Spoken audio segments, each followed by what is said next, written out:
أعوذ بالله من الشيطان الرجيم بسم الله الرحمن الرحيم إن الذين يكتمون ما أنزل الله من الكتاب ويشترون به ثمنا قليلا أولئك ما يأكلون في بطونهم إلا النار ولا يكلمهم الله يوم القيامة ولا يزكيهم ولهم عذاب أليم صدق اللہ العظیم۔ سورہ البقرہ آیت نمبر 174 174۔ سب سے پہلے اس آیہ مبارکہ کے ایک ایک حرف ایک ایک کلمے کے معنی کو یاد کرنا ہے۔ ارشاد ہو رہا ہے ان، یہ حرف تحقیق ہے، اس کے معنی ہیں یقیناً، بلا شبہ، بے شک۔ الذین اس موصول ہے جمع کا، جو لوگ، یکتمون، کتم یکتم کتمان، حق کو چھپانا، کسی بات کو پردے میں رکھ لینا، چھپا لینا، اسے کتمان کہتے ہیں۔ یہ فعل مضارع کا جمع مذکر غائب کا صیغہ ہے۔ اس کے معنی ہے جو چھپاتے ہیں۔ ما جو کچھ، حرف موصول ہے۔ انزل اتارا، انزل ینزل، اس کے معنی ہوتا ہے کسی چیز کو ایک دم اتار دینا۔ ایک کلمہ آتا ہے نزلہ، اس کے معنی ہوتے ہیں تھوڑا تھوڑا کر کے اتارنا۔ تو ما انزل اللہ، جو اتارا اللہ نے، من الکتاب، کتاب میں سے، یہاں کتاب سے مراد تورات بھی ہے، انجیل بھی ہے، اور بھی جتنی کوئی الہامی کتابیں یا صحیفے ہیں وہ سارے کے سارے اس سے مراد ہیں۔ وَيَشْتَرُونَ، واو معنی اور، یشترون یہ بیچنے کے معنی میں بھی آتا ہے، خریدنے کے معنی میں بھی آتا ہے۔ تو یہاں معنی ہے خرید کرتے ہیں، حاصل کرتے ہیں۔ یہ بھی فعل مضارع کا جمع مذکر غائب کا صیغہ ہے۔ بہی، اس کے ذریعے، بہی مراد یہ ہے کہ وہ جو حق کو چھپایا، اس چھپانے کی بدولت، اس کے بدلے میں، ثمناً قلیلا، ثمن کہتے ہیں قیمت کو، قلیلا تھوڑی۔ فرمایا اولئک، یہ جمع ہے اشارہ بعید، ذالک، ذانک، اولئک، اولئک یہی وہ لوگ ہیں، ما یاکلون، ما نفی ہے، نہیں، یاکلون کھاتے، ما یاکلون نہیں کھاتے ہیں وہ، فی بطونہم، فی معنی میں، بطون بطن کی جمع ہے، مراد ہے شکم، پیٹ، الا سوائے اس کے، النار آگ، ولا یکلمہم اللہ، لا یکلم، اس کا معنی ہے نہیں کلام فرمائے گا، ہم ضمیر ہے جمع غائب کی، ان سے، کن سے، جنہوں نے حق کو چھپایا، اللہ اللہ، اور نہیں کلام کرے گا ان سے اللہ یوم القیامہ، قیامت کے دن، ولا یزکیہم، اور نہ ہی ان کا تزکیہ کرے گا، نہ ہی انہیں پاک کرے گا۔ یزکی فعل مضارع کا واحد مذکر غائب کا صیغہ ہے۔ تزکیہ کرنا، پاک کرنا، صاف ستھرا کرنا، جنت کے قابل بنانا، ولا یزکیہم اور نہ پاک کرے گا ان کو، ولہم اور لیے ان کے، اور ان کے لیے عذاب علیم دردناک، الف کے ساتھ ہو، علم سے درد کو کہتے ہیں، علیم عین سے ہو تو اس کے معنی ہے جاننے والا، تو یہاں الف کے ساتھ ہے علیم، عذاب علیم دردناک عذاب۔ اب اس آیہ مبارکہ کا باب محاورہ ترجمہ یوں ہوگا، ارشاد ہو رہا ہے یقیناً وہ لوگ جو اللہ نے کتاب میں اتارا اسے چھپاتے ہیں، اور یشترون بہ ثمنا قلیلا، اس کے بدلے میں تھوڑا نفع لے لیتے ہیں، قیمت لے لیتے ہیں، مفاد لے لیتے ہیں۔ اولئک ما یاکلون فی بطونہم الا النار، یہ وہ لوگ ہیں جو اپنے پیٹوں میں، اپنے شکم میں آگ کے سوا کچھ نہیں بھر رہے، وہ اپنے پیٹوں میں آگ بھر رہے ہیں۔ ولا یکلمہم اللہ یوم القیامہ، قیامت کے دن اللہ نہ تو ان سے کلام کرے گا، ولا یزکیہم اور نہ انہیں ستھرا بنائے گا، نہ ان کا تزکیہ کرے گا، اور ان کے لیے دردناک عذاب ہے۔ قرآن حکیم کی یہ آیہ کریمہ جن حقائق سے پردہ ہٹا رہی ہے وہ انتہائی ہولناک ہیں، اور دنیا میں انسان کے لائے جانے کے مقصد کی نفی کر رہے ہیں، اور انسان اپنی اس بدعملی کی بدولت اپنے آپ کو ہمیشہ ہمیشہ کے لیے آگ کا موجب بنا رہا ہے۔ دراصل یہ آیہ مبارکہ اللہ رب العزت نے اہل کتاب کے بارے میں نازل کی۔ بارہا یہ بات بیان ہو چکی کہ پروردگار عالمین نے جب سے یہ کائنات بنائی، جب سے اس نے آسمان سے صحیفے اور کتابیں اتارنا شروع فرمائیں، اس وقت سے لے کر رسول رحمت صلی اللہ علیہ وسلم کی بظاہری اس جسم مبارک کے ساتھ دنیا میں تشریف آوری تک، اس خالق نے، اس مالک نے اپنے محبوب علیہ السلام کے نام پاک کو، آپ کے اوصاف کو ہمیشہ ان لوگوں پر جنہیں وہ کتابیں عطا کرتا رہا، جن کو صحیفے عطا ہوئے، ان پر خوب خوب واضح کیا۔ ہم کتنے خوش نصیب ہیں کہ ہمیں اس نے اپنے فضل و کرم سے رسول اللہ صلی اللہ علیہ وسلم کا امتی بنا کر وہ نعمت عظمی عطا کر دی ہے کہ جس کا شکر ادا کرنا کسی کے بس میں ہے ہی نہیں۔ اب اللہ رب العزت نے پہلی کتابوں میں اپنے محبوب کریم صلی اللہ علیہ وسلم کے جو اوصاف بیان کیے، آپ کی جو بزرگیاں، فضیلتیں، درجات کی بلندی ذکر ہوتی رہی، جسے قرآن کریم نے بڑے خوبصورت انداز میں یوں بیان کر دیا کہ وَرَفَعْنَا لَكَ ذِكْرَكَ۔ اب اس آیہ کریمہ میں اگر آپ غور کریں گے کہ رفعنا یہ فعل ماضی مطلق کا صیغہ ہے جمع متکلم کا، ہم نے رفعت عطا کر دی، کب سے؟ جب سے زمانہ ہے۔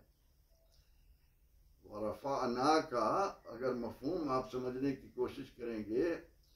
تو آپ کے دلوں کو جو راحت میسر آئے گی، آپ کو ایمان کی جو لذتیں نصیب ہوں گی، ان کا آپ اندازہ نہیں لگا سکتے۔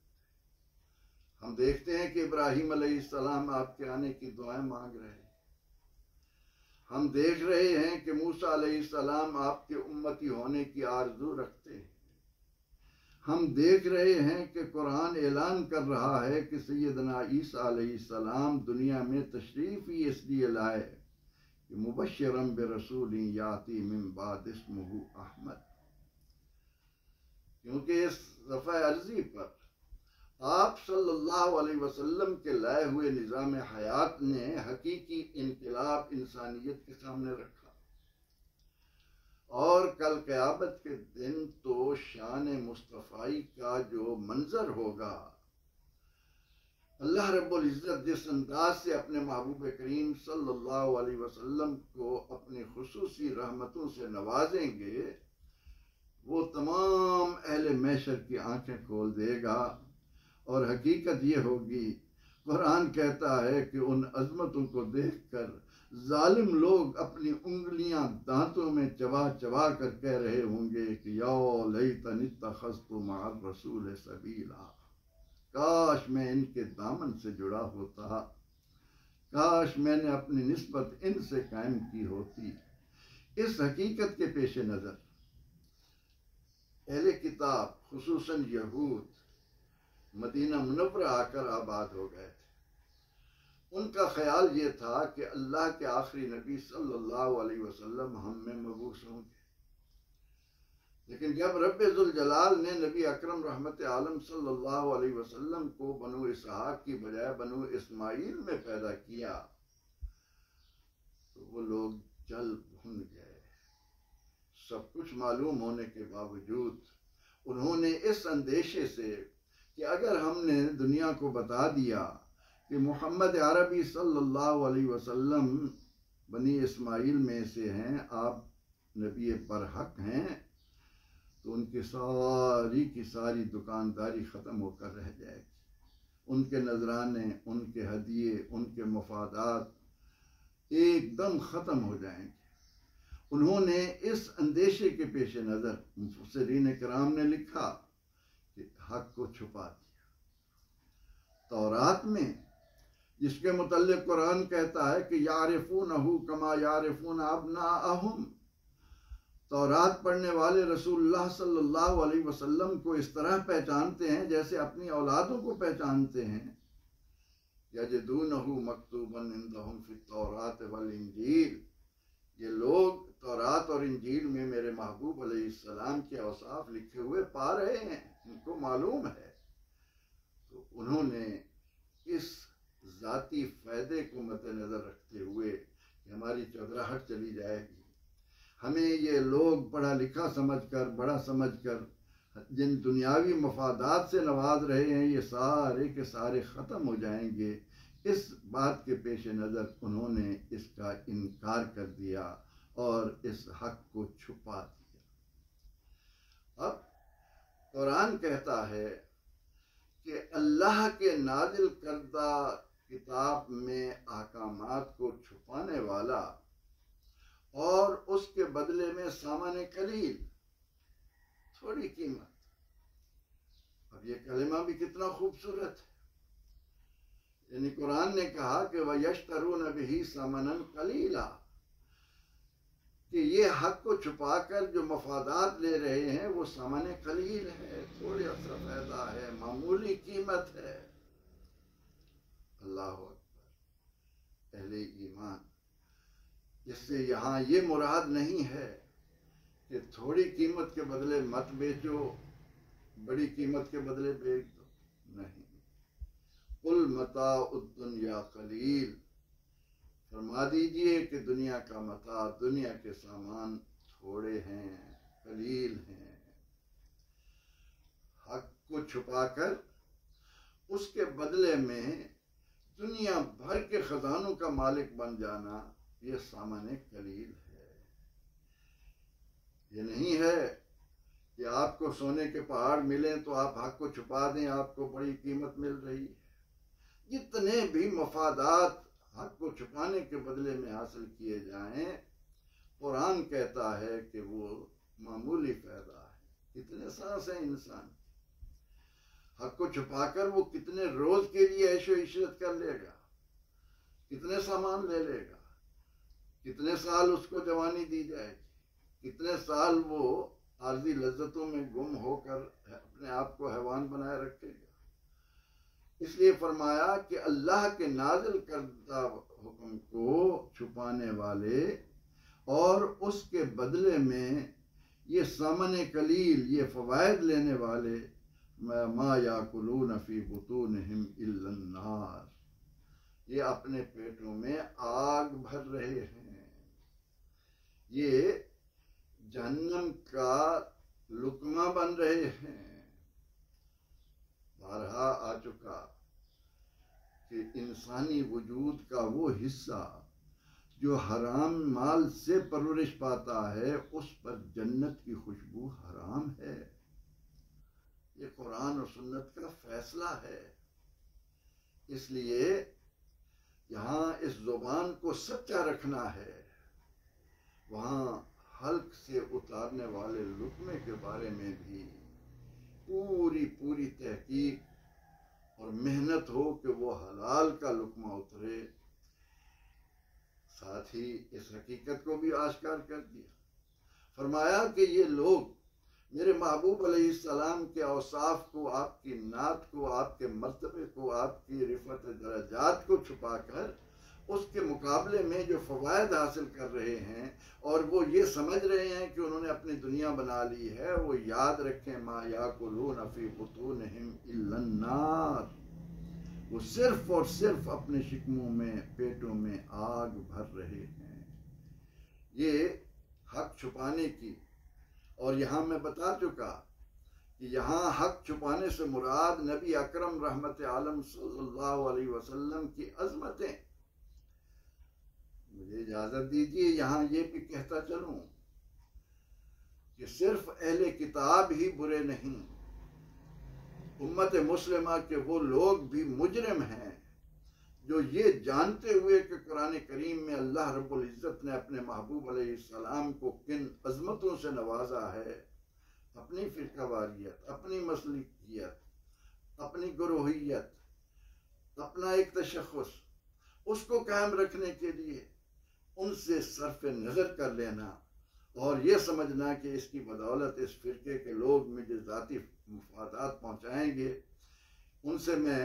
نفع رسانی میں مصروف رہوں گا، تو یہ بھی اسی صف میں آتا ہے۔ قرآن کریم کے مطالعے کے بعد میں تو اس نتیجے پر پہنچا ہوں کہ اس صفحہ ارضی پر سب سے بڑا مجرم انسان وہ ہے جو نبی اکرم رحمت عالم صلی اللہ تعالی علیہ وسلم کی شان میں نازل کردہ باتوں کو چھپائے اور اس میں صرف اس بات کو مد نظر رکھے کہ کہیں لوگوں پر حق واضح نہ ہو جائے، لوگ صحیح راہ پر نہ آ جائیں۔ اللہ رب العزت نے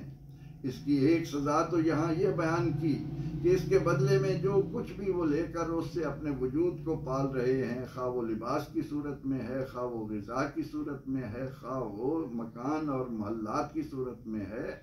یہ آگ ہی آگ ہے۔ اور اس کے بعد ان کو دوسری سزا کیا دی گئی؟ فرمایا وَلَا يُكَلِّمُهُمُ اللَّهُ يَوْمَ الْقِيَامَةِ، یہ وہ بد نصیب لوگ ہیں جنہوں نے حبیب کبریا صلی اللہ علیہ وسلم کی عظمت کو بیان کرنے کی بجائے ان سے متعلق اللہ کے نازل کردہ احکامات کو لوگوں تک پہنچانے کی بجائے انہیں چھپایا۔ وہ یہ یاد رکھیں کہ کل قیامت کے دن جب اللہ رب العزت اپنے حبیب مکرم، شفیع معظم، نور مجسم، مطاع عالم صلی اللہ علیہ وسلم کو مقام محمود پر جلوہ فروز فرما کر اہل جنت کو جو لذتیں عطا کرے گا، ان کے ساتھ جو کلام کرے گا، اس وقت صلاۃ و سلام کی جو صدائیں بلند ہوں گی، فرمایا ان بدبختوں کو ہم ان سے محروم کر دیں گے۔ آپ کو معلوم ہے کہ جنت وہ مقام ہے کہ جس میں اللہ رب العزت نے فرمایا کہ جو مانگو گے ادھر فوراً پورا کر دیا جائے گا، لیکن وہاں جنت کی لذتوں میں سب سے بڑی لذت اللہ کے دیدار اور اللہ کے ساتھ ہم کلامی میں ہوگی۔ جو ہی اہل جنت کو یہ نعمت ملے گی، سال ہا سال گزر جائیں گے، جنت کی کسی نعمت کی طرف کوئی نظر اٹھا کر نہیں دیکھے گا، اس لذت میں اتنا سرشار ہوگا۔ اللہ رب العزت فرما رہے ہیں کہ میں نے کتابوں میں جو اپنے محبوب علیہ السلام کے اوصاف اتارے ہیں، ان کو چھپانے والا کل قیامت کے دن اس بدبختی سے بھی دوچار ہوگا کہ اللہ اس سے کلام نہیں کرے گا۔ تیسری سزا کیا ملے گی؟ وَلَا يُزَكِّيهِمْ۔ اللہ اکبر۔ دنیا میں انسان نے اگر کلمہ پڑھا، اللہ کی وحدانیت کا اقرار کیا، اس پر ایمان لایا، تو وہ قیامت کے دن اپنے گناہوں سے پاک کیا جائے گا۔ اس کے کتنے بھی گناہ ہوئے، پروردگار عالمین آخر کار اسے صاف ستھرا بنا کر جنت میں داخل کر دے گا، اور ایک رائی کے برابر دل میں ایمان رکھنے والا آخر کار جنت تک پہنچے گا۔ یہ قرآن و سنت کی تعلیمات کا نچوڑ ہے، لیکن ان بدبختوں کے لیے جن کی زندگیاں رسول اللہ صلی اللہ علیہ وسلم کے ساتھ بغض میں گزر گئیں، جنہوں نے مغز قرآن، روح ایمان، جان دین کو سمجھنے کی کوشش نہ کی، اور اس بھول بھلیوں میں رہے کہ ہم شاید توحید خالص بیان کر رہے ہیں کہ نبی علیہ الصلاۃ والتسلیم کو معاذ اللہ عام انسان کی طرح لوگوں کے سامنے بھیج، لوگوں کو بار بار پڑھ کر سنائے کہ انما انا بشر مثلکم۔ اللہ رب العزت نے ایسے لوگوں کے لیے اس آیہ کریمہ کے ذریعے واضح کر دیا ہے کہ وہ پیٹوں میں آگ بھر رہے ہیں، ان سے قیامت کے دن اللہ کلام نہیں کرے گا، قیامت کے دن اللہ انہیں اس قابل نہیں بنائے گا کہ وہ جنت میں جا سکیں۔ فرمایا کہ ان کے لیے دردناک عذاب ہے، دنیا میں بھی اور آخرت میں بھی اس دردناک عذاب کا انہیں حقدار بنایا جائے گا۔ اس آیہ کریمہ نے جہاں ہم پر یہ واضح کیا کہ رسول خدا حبیب کبریا شافع روز جزا صلی اللہ علیہ وسلم کے متعلق اللہ رب العزت نے پہلے صحیفوں میں، پہلے کتابوں میں، اور پھر قرآن کریم میں جس انداز سے آپ کے نعت کی، آپ کی مدد بیان کی، آپ کے اوصاف بیان کیے، ان کو چھپانا جرم ہے۔ اسی طرح اسلام کے دیگر احکامات کے متعلق بھی یہی سزا ہے۔ اللہ رب العزت نے حلال اور حرام کے بارے میں، معاشرت سے متعلق، معیشت سے متعلق، سیاست سے متعلق جو جو احکامات اتارے ہیں، ان کو بھی اسی حقیقی روح کے ساتھ لوگوں تک پہنچانا لازم ہے۔ کہیں کسی بھی جگہ پر انسان اپنے ذاتی مفاد کو مد نظر رکھتے ہوئے حق کو چھپائے گا، وہ بھی انہی سزاؤں کا مستحق بنے گا۔ اللہ رب العزت نے سب سے زیادہ اس بات کو اس آیہ کریمہ کے ذریعے ہمیں پہنچایا